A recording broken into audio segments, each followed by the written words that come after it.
Bem-vindos ao Conversa de Eleição, hoje comigo Filipa Ribeiro nos estúdios da Renascença em Vila Nova de Gaia e com Fernando Medina e Miguel Paiás Maduro nos estúdios em Lisboa. Terminam esta segunda-feira os debates televisivos com os candidatos à Presidência da República. No arranque do próximo ano, dia 2 de janeiro, teremos o debate das rádios, ainda antes de começar a campanha presidencial, e mesmo depois dos debates, as sondagens têm mostrado alguma divisão, há muita incerteza.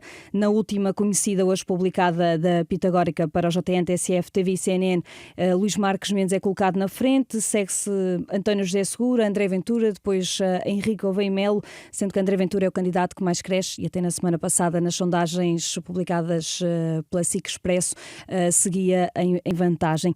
Miguel Paiás Maduro pertence à campanha de Luís Marques Mendes, está tudo muito dividido. O que é essencial para a campanha que começa daqui a 2 semanas?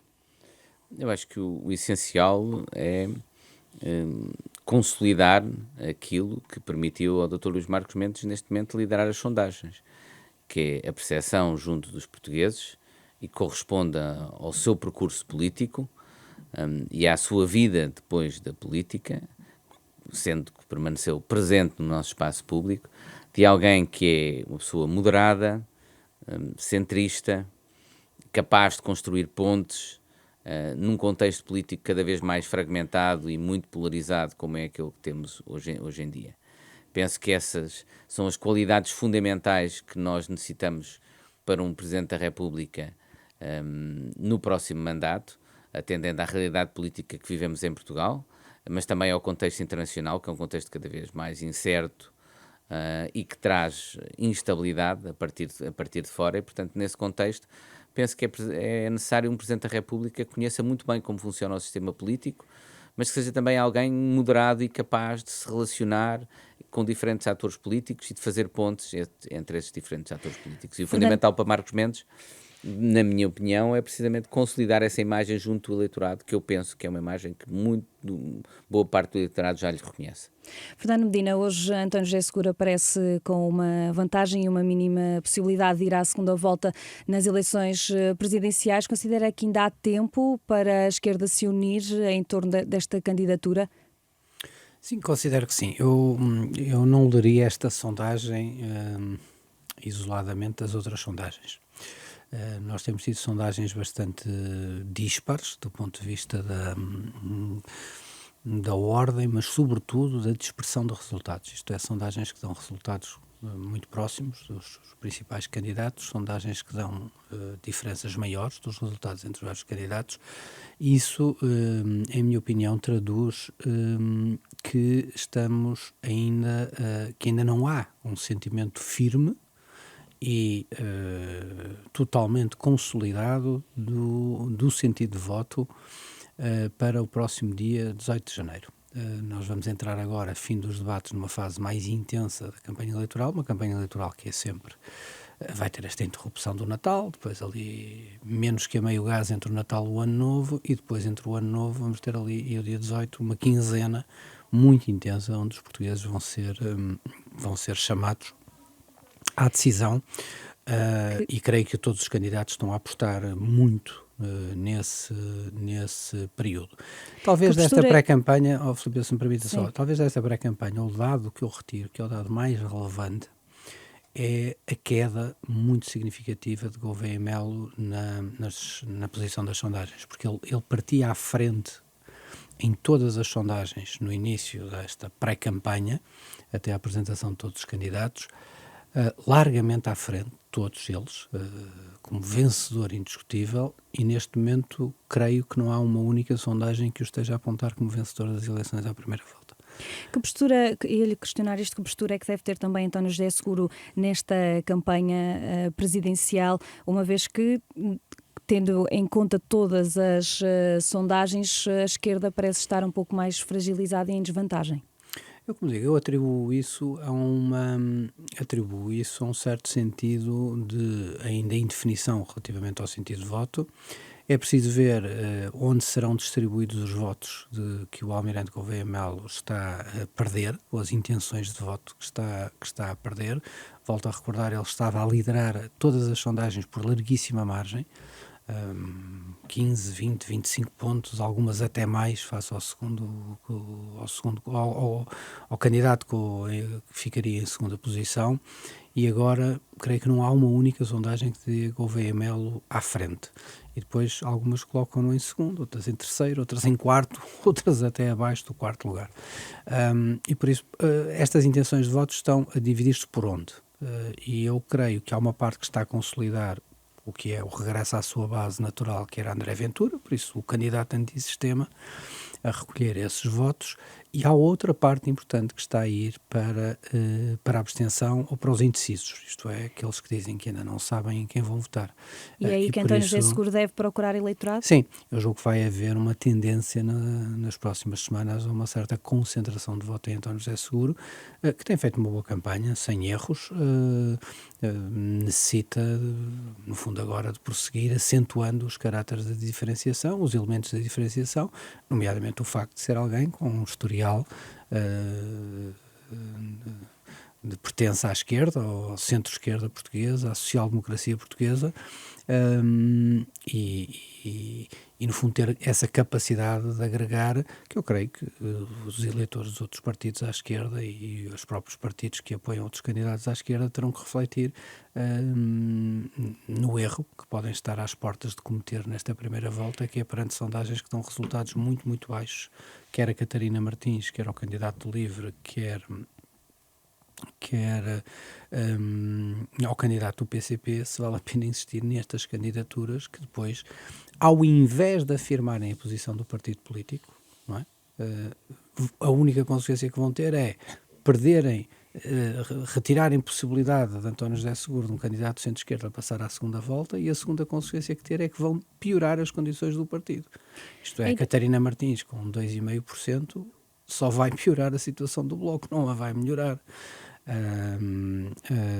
António Filipe na casa dos 2,5%, 3%, só vai degradar ainda mais a situação do PCP. E mesmo o candidato do LIVRE está com resultados abaixo daqueles que o LIVRE teve. Por isso tem uma candidatura própria para quê?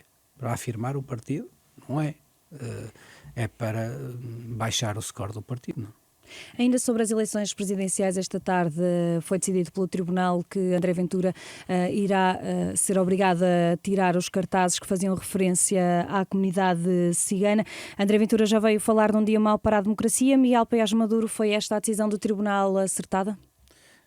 Os cartazes do Chega, e aquele cartaz em particular, mas também outros, são politicamente inaceitáveis, são ofensivos, têm um objetivo claramente discriminatório, querem explorar preconceitos, e portanto o meu visto é do pior que se pode fazer e ver na política, e já se viu na política portuguesa. Se constituem ou não em si mesmos cartazes ilegais, é mais controverso. Eu próprio tenho dúvidas, devo dizer. Acho que este cartaz, em concreto, é o mais próximo de, digamos, cumprir o limiar jurídico de ser uma discriminação. Em si mesmo, a frase, os gigantes têm de cumprir a lei, e é por isso que o cartaz é feito dessa forma, quer dizer, é para apelar a um preconceito, e tem um claro objetivo discriminatório, mas está escrito de uma forma para invocar que não discrimina, que se limita a dizer que relativamente àquele grupo, como para todos os outros, naturalmente, todos têm de cumprir a lei. Eu tenho as minhas reservas juridicamente, saber se juridicamente é a melhor forma ou não de lidar com este tema, é porque se pode abrir a porta a outro tipo de interpretações em outras matérias bem mais difíceis, que do meu ponto de vista podem ser complicadas. E portanto tenho uma interpretação sempre da liberdade de expressão bastante mais alargada. Dito isto, acho que a principal forma de combater estes cartazes e de combater a mensagem política que eles contêm é no campo político, e é sobretudo nesse campo que o combate deve ser feito. Eu espero que isto não sirva de instrumento de vitimização do Dr. André Ventura, depois vir a transformar isto num caso de liberdade de expressão, em vez de ser aquilo que da forma como deveria ser tratado, que é um caso inaceitável de discurso político. Fernando Medina, acredita que a situação será aproveitada pelo candidato André Ventura? Acredito que sim, mas André Ventura esta semana teve 2 problemas com a Justiça que são muito importantes de revelar. O primeiro, eu aqui tenho uma opinião diferente da do Miguel. Eu acho que o Tribunal fez muitíssimo bem, acho que cumpriu a sua obrigação e acho que estes casos têm mesmo que ir parar aos tribunais, porque os tribunais são as únicas entidades capazes de poderem determinar se já se passou ou não se passou a linha do que é a convivência dentro de uma sociedade democrática. E o Tribunal, aliás, responde bem a essa questão da discriminação, dizendo o seguinte: afirmar que os ciganos têm que cumprir a lei é porque se pressupõe que eles não cumprem a lei. E esse pressuposto e esse anátema generalizado sobre uma comunidade, sobre uma etnia, é algo verdadeiramente intolerável e inaceitável. É algo só mesmo da pertença desta ideologia de extrema-direita, onde tudo isso hoje parece normal, mas não é normal. Nós estamos a segregar pessoas. O Chega está a segregar pessoas e a excluir pessoas e a estigmatizar pessoas na base da sua etnia, na base dos preconceitos que existem contra pessoas da etnia cigana, e no fundo a tentar normalizar um discurso de ódio. Ora, isso é constitucionalmente, aliás, proibido. E é proibido não só por vários tratados internacionais, mas também pela Constituição da República Portuguesa. E por isso eu acho que o Tribunal fez muito bem em fazer isto. André Ventura pode gritar o que lhe apetecer e pode, aliás, mentir sobre a decisão do Tribunal, que é o que ele vai certamente fazer.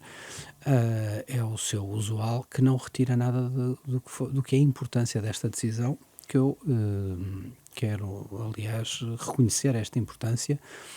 E acho que, aliás, já devia ter sido um método adotado antes, porque a frase é muito banal e eu estou profundamente convencido que nós não conseguimos combater estes fenómenos políticos de extremismo, de radicalismo, de exclusão, na base da sua internalização no debate democrático normal. Pronto, acho que nós não conseguimos. Nós não conseguimos responder com plumas a pedras e facas e tiros, e por isso temos que ser firmes na defesa das leis que nós próprios democratas fizemos, não é? E quando as leis definem que o patamar mínimo, há uma liberdade de expressão na base de um patamar mínimo, que é a não discriminação e o respeito mútuo por todos, nós temos que ser férreos na defesa dessa base mínima, que é o respeito mútuo por todos. Pronto, e por isso o patamar do livre-arbítrio é a partir daí para cima, não é para baixo.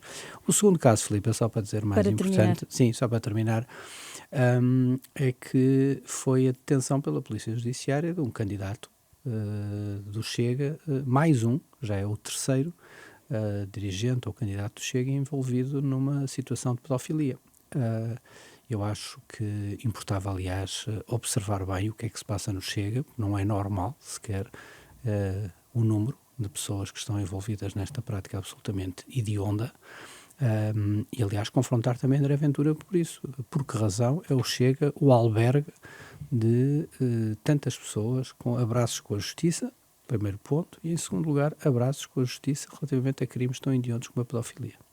Miguel Paiás Maduro, na semana passada foram levantadas algumas dúvidas sobre a atividade da empresa familiar de Luís Marques Mendes, em causa uma denúncia anónima que levou a Procuradoria-Geral da República a decidir não avançar com o processo por ausência de factos suscetíveis de crime. Marques Mendes acabou ainda assim no final da semana a divulgar a lista de clientes e aconselhou todos os candidatos a serem transparentes. Deve ser obrigatório que assim seja? 2 pontos. Primeiro, uma denúncia anónima, que como o próprio Ministério Público veio dizer, ainda por cima, não tinha qualquer fundamento mínimo, qualquer indicador ou indício de qualquer crime. Ser notícia no meio de uma campanha eleitoral, eu acho absolutamente lamentável. E se nós vamos por aí, e aliás, devo dizer, isso já aconteceu. Temos ido sempre por aí. Isso aconteceu até nas campanhas das legislativas, com uma denúncia anónima relativamente a Pedro Nuno Santos, também nessa altura. Porque fazer notícia da circunstância. Não me lembrava. Não me lembrava. Uma vez. Mas fazer notícia com uma denúncia anónima que é enviada durante uma campanha eleitoral e que depois, naturalmente, é superada para alguns jornalistas para dar a ideia de que aquela pessoa está sob investigação da justiça, Parece-me, quer dizer, mas isso eu acho que é uma questão que os próprios jornalistas devem colocar. Claro. Se isso deve ser objeto de notícia.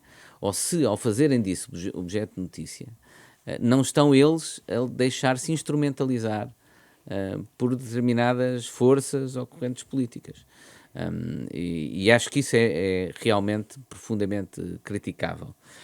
A segunda questão tem havido um conjunto de insinuações muito, infelizmente, sem concretização de vários candidatos, e o Dr. Luís Marcos Mendes decidiu que a melhor forma, do meu ponto de vista, que a melhor forma era ser o mais transparente possível relativamente a uma atividade que, devo dizer, é uma atividade absolutamente normal para alguém que está há 18 anos fora da política. Quer dizer, as pessoas estão 18 anos fora da política, não passaram qualquer período de nojo que ele pudesse ter relativamente a essa matéria, e exerceu uma atividade com múltiplas, desde comentador político, consultor, a jurista numa sociedade de advogados, que é absolutamente normal.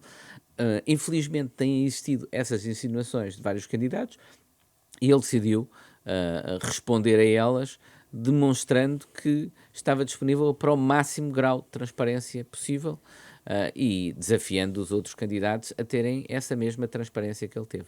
Fernando Medina, foi positivo o Luís Marcos Mendes ter seguido este caminho da transparência e também se é saudável este escrutínio? Bom, em primeiro lugar, dizer o que parece mais importante. Coutinho de Figueiredo está a fazer uma campanha vergonhosa. Pronto, é uma vergonha o que Coutinho de Figueiredo está a fazer. Imagino também com ramificações a outras candidaturas, que é, no fundo, tentar procurar uma campanha de tirar lama sobre a idoneidade de outros candidatos, neste caso o seu candidato e rival mais direto, Luís Marcos Mendes. Isto é inaceitável para um democrata que não gosta, nem deve tolerar, nem pode tolerar que a democracia esteja a ser posta em causa desta maneira. Em vez de discutirem ideias e políticas, está-se permanentemente a tentar denegrir a honorabilidade do outro. Isto em si é profundamente negativo e deve ser rejeitado e denunciado. Mas a segunda razão, porque eu acho esta atitude de Coutinho de Figueiredo inadmissível, é se tentarmos perceber quem é Coutinho de Figueiredo e qual é a história de Coutinho de Figueiredo. Coutinho de Figueiredo entra na vida política portuguesa com o partido mais ideológico do sistema e que mais financiamento recebeu para promover essa campanha ideológica. Quer dizer, Coutinho de Figueiredo deveria, aliás, se tivesse um mínimo de honra própria, era divulgar a lista de quais foram os financiadores da Iniciativa Liberal durante todos estes anos. Porque eles foram financiados para prosseguir uma agenda política. E Coutinho de Figueiredo era o porta-voz dessa agenda política. E já agora podia acrescentar a essa lista também a lista de todas as empresas com as quais se relacionou financeiramente e com as quais normalmente se relaciona. Porque eu também, qual é a garantia que Coutinho de Figueiredo que me dá de ser o que quer que seja? Aliás, a declaração de Coutinho de Figueiredo é em si mesma a prova de que ele nunca esteve de boa fé em processo nenhum de transparência nenhuma. Quando confrontado com o mesmo facto, se ia divulgar a lista das suas relações com empresas, Coutinho de Figueiredo responde: não, eu já divulgo, eu já sou obrigado à declaração ao Tribunal Constitucional. Olha, declaração ao Tribunal Constitucional que Marcos Mendes também já é obrigado por ser conselheiro de Estado. E por isso Coutinho de Figueiredo está a fazer uma campanha que é uma vergonha, está a demonstrar que é um candidato sem escrúpulos e não tem autoridade nenhuma para o fazer, porque a vida de Coutinho de Figueiredo na relação com o setor privado é tudo menos transparente. Menos transparente. Segundo ponto que gostava de dizer. Eu acho que Luís Marcos acabou Mendes... por não responder às questões. Se Luís Marcos Mendes fez bem divulgar a lista de clientes e se é saudável este escrutínio. Em primeiro lugar, isto não é vou começar pela segunda. Isto não é nenhum escrutínio. Está a acontecer. Isto que estamos a acontecer é andar atrás de uma tentativa de um candidato difamar outro candidato, que é seu adversário político. Isto não é nada de escrutínio nenhum. O escrutínio é aquilo que a lei determina. A lei determina que os candidatos devem facultar uma declaração exaustiva do que é o seu património e do que são os seus rendimentos. Luís Marcos Mendes é há tantos anos conselheiro de Estado que dá para traçar uma trajetória, uma série longa do que foram os seus rendimentos e do que é o seu património. O mesmo, aliás, com Coutinho de Figueiredo. Isso é escrutínio. O que Coutinho de Figueiredo veio fazer e o que está neste momento a fazer não é escrutínio nenhum. É devassa, é tentar encontrar nomes e tricky issues, quer dizer, assim, coisas para vir, no fundo, colocar em causa a honorabilidade de uma pessoa, colocar a fazer todo o tipo de insinuações sobre essa pessoa, atacar o caráter dessa pessoa. Isso é o que está a ser feito. Isto não é escrutínio nenhum. O que é que se escrutina com isto? E agora, não se escrutina nada. Não se escrutina rigorosamente, porque, aliás, como tentei demonstrar, não é nada esse o objetivo do Coutinho de Figueiredo, não é que se escrutine nada.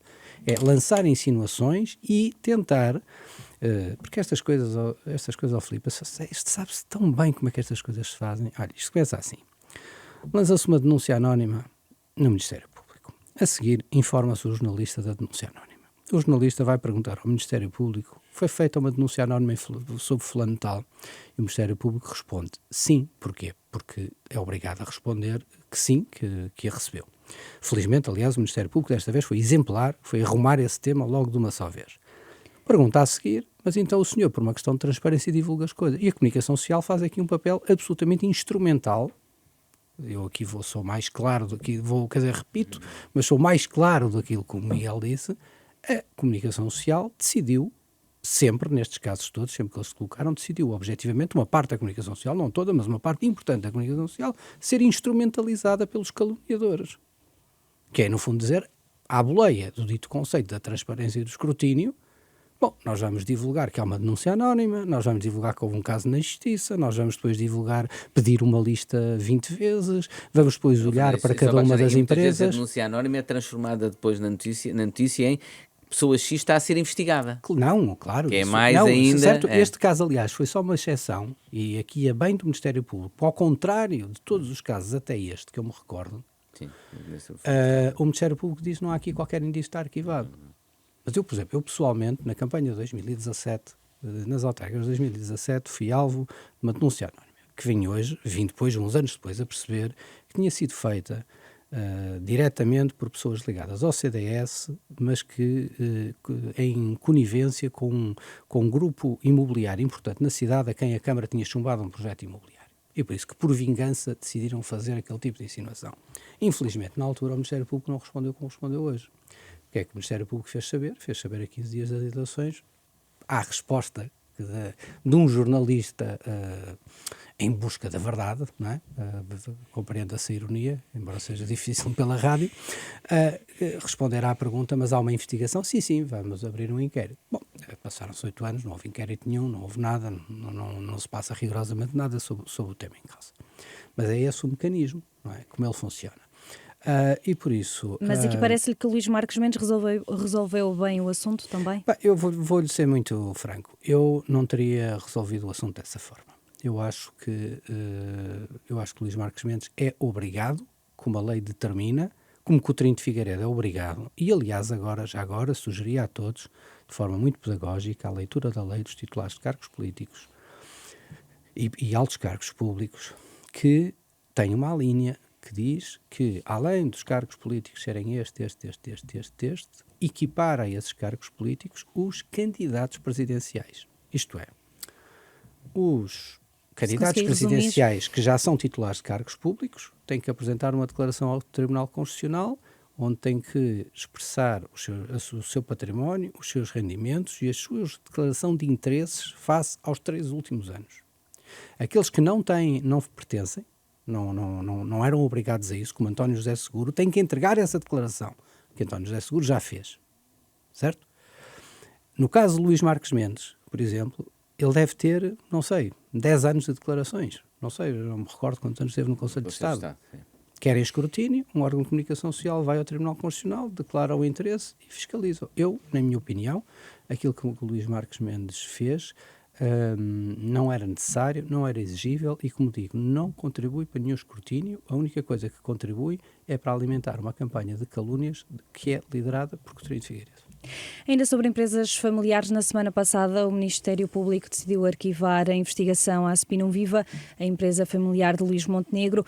Fernando Medina, este é um caso que levou à queda de um governo, chegou a estar até um pouco contra a corrente na questão da moção de confiança ao governo. Vem provar que os partidos estavam errados e que as eleições eram evitáveis? Na minha opinião, sim, e tive na altura... Recordo-me que estive isolado na bancada do Partido Socialista em manifestar a minha profunda discordância com aquilo que estava a ser a estratégia do partido na altura e aquilo que Pedro Nuno Santos tinha definido como ser a estratégia do partido na altura. E o meu fundamento baseava-se fundamentalmente num aspecto, é que eu acho que na altura ninguém leu a lei. Mais uma vez voltamos à sacrossanta lei. A lei dos titulares dos cargos políticos não impede ninguém de ter empresas. Vamos lá ser claros. A lei dos titulares de cargos políticos não obriga a quem vá para cargos políticos que abdique do seu património, nem de qualquer tipo, nem património imobiliário, pode ter apartamentos, casas, terrenos que estão arrendados, que estão a ser cultivados, que estão a servir para o que quer que seja, equipamentos industriais que estejam a ser arrendados também. Pronto, a lei permite que os titulares tenham o seu património, que é natural, imobiliário, mas também permite património em ações, isto é, que recebam dividendos das ações que têm. E a lei define, aliás, com muito rigor, o que é que se deve acontecer quando alguém tem uma percentagem menor, alguém em conjunto com o seu cônjuge e um conjunto alargado de familiares, inferior a 10% do seu capital e superior ao seu capital, e superior a 10%. Neste último caso, onde se inclui Luís Montenegro, no fundo o que a lei determina é que ele não pode participar em decisões sobre os quais essa empresa, da qual ele é acionista, participe nas suas relações com o Estado. E por isso, como ninguém verdadeiramente de bom senso acreditava que o Luís Montenegro tivesse sequer tempo para ter algum... O que a lei proíbe expressamente é que alguém seja titular de cargo político e trabalhe noutro sítio. Isso a lei é taxativa a chumbar. Como ninguém verdadeiramente de bom senso achava que ele tivesse trabalhado enquanto era primeiro-ministro, tudo aquilo me pareceu uma construção completamente esticada para o atingir. Pronto, e pareceu-me na altura. Creio que a questão, do ponto de vista legal, ficou agora arrumada. Na minha opinião, a questão ética, do ponto de vista geral, ficou resolvida nas eleições, onde a maioria do povo português entendeu reforçar a votação em Luís Montenegro. Sei que há pessoas que não concordam com isso e que têm uma leitura ética diferente. Eu também preferia que o Luís Montenegro tivesse tratado das formas de coisas diferentes, como o Marcos Mendes agora fez, foi acabar a empresa quando ia para o governo. Pronto, isso parecia-me logo a melhor solução, mas a questão é, não o tendo feito, é daí consequência que ele deva ser demitido de primeiro-ministro? Algum ato que ele tenha feito no Estado português que lesasse o Estado português para favorecer o interesse próprio e pessoal? Bom, ninguém sequer foi capaz de levantar um. Lançaram-se insinuações e calúnias e tudo isso. E por isso eu fico satisfeito que este processo tenha acabado. Acho que passamos da Spinum viva para a Spinum morta, o que me parece bom para a democracia portuguesa. Miguel Paes Maduro, o primeiro-ministro, foi na altura rápido a reagir, fez uma declaração ao país a partir de Bruxelas, com críticas à justiça e à comunicação social. Defendeu que o escrutínio jornalístico e judicial são essenciais, mas devem funcionar com regras. Na sua opinião, também lhe parece que faltam regras? Não sei a que regras é que o Primeiro-Ministro se referia e que faltariam. Portanto, teria de perguntar ao Primeiro-Ministro para saber se concordaria ou não com as regras que ele entende que faltam. Eu estou globalmente de acordo com aquilo que disse o Fernando Medina. A questão jurídica está resolvida. O Ministério Público resolveu e, portanto, decidiu que não há nada, pelo menos tenha apurado no âmbito daquilo que é a averiguação preventiva, que tivesse relevância criminal justificando uma investigação mais aprofundada e a abertura de um inquérito. A questão política e ética é uma questão que as pessoas podem ter opiniões diferentes. Eu critiquei, por exemplo, aquilo que entendi, alguma da resistência em termos de transparência do Primeiro-Ministro e também critiquei o facto de ele não ter encerrado a empresa. Eu acho que ele deveria ter encerrado a empresa, mas parece-me claro que o juízo do eleitorado também encerrou essa questão. Quer dizer, o eleitorado considerou ou que não havia qualquer tema ético justificando uma censura ética ou política, ou pelo menos que essa eventual censura ética ou política não era de natureza a impedir o voto e a confirmação de Luís Montenegro como Primeiro-Ministro. E, portanto, essa questão está hoje resolvida do ponto de vista legal pelo Ministério Público, do ponto de vista político pelos eleitores. Na semana passada, também o Ministro da Educação acabou por estar a ser muito comentado e em destaque, em causa uma declaração sobre a colocação de estudantes de rendimentos baixos em residências universitárias. Miguel Paiás Maduro, foi o Ministro realmente mal compreendido? Deve Fernando Alexandre rever a sua comunicação? Não, eu lamento, Filipe, hoje estar a colocar os jornalistas sobre Hoje o é um foco. programa contra os jornalistas. Não é contra. Não, aí está a ver, já mal interpretada.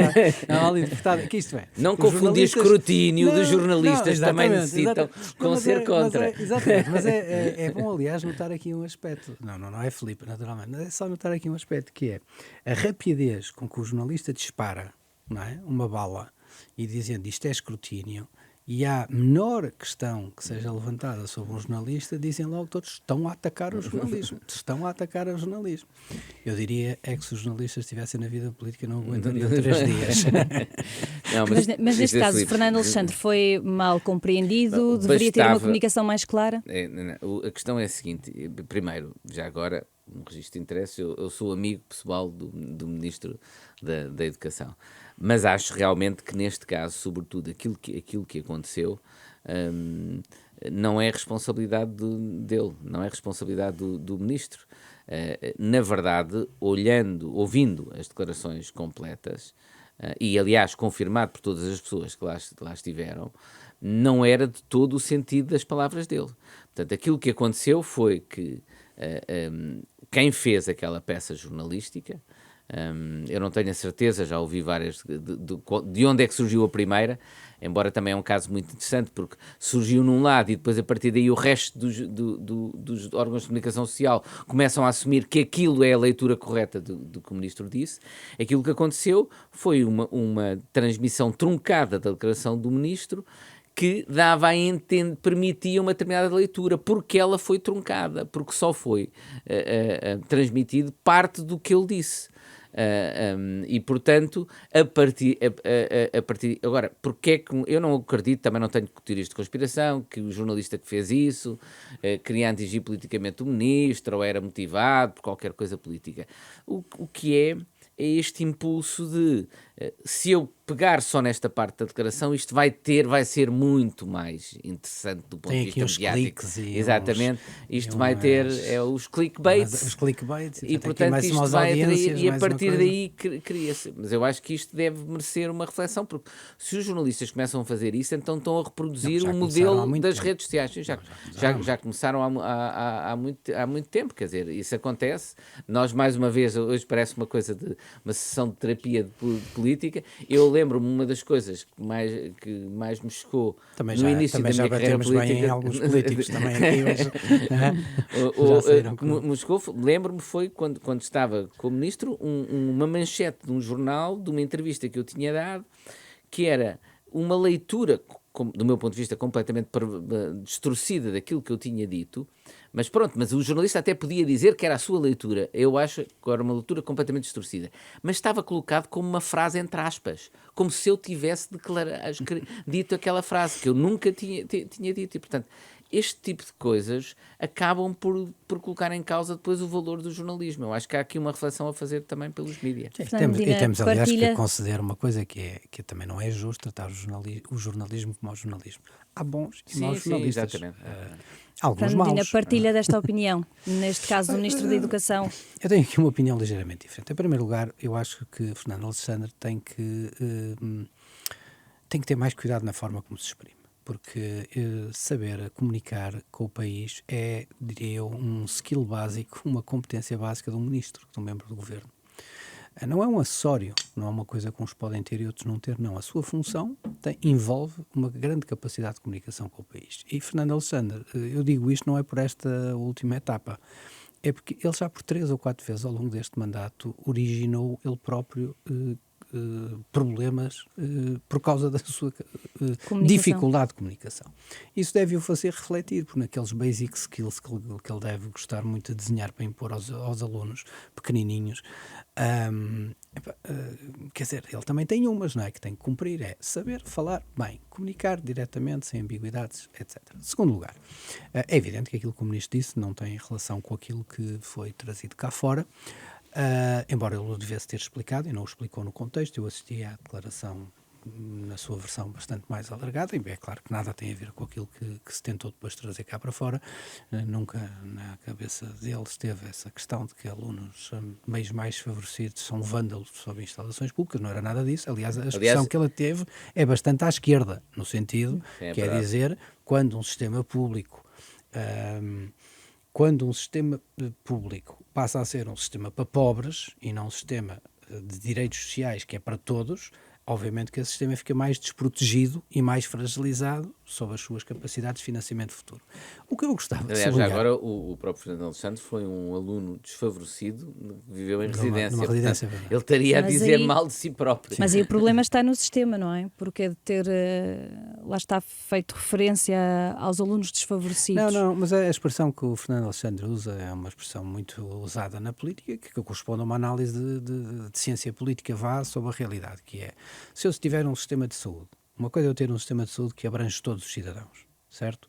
Todos os cidadãos estão empenhados na sua defesa. Se um dia tivéssemos um sistema de saúde só a trabalhar para cidadãos desfavorecidos, só os cidadãos desfavorecidos estão interessados na sua defesa. Ora, os cidadãos desfavorecidos são aqueles que menos peso têm, menos voz têm numa sociedade em que tem representação de interesses. Foi isso que ele quis dizer, e não tenho dúvidas quando o ouvi. O meu problema com Fernando Alexandre são as declarações que ele disse e que ele quis dizer.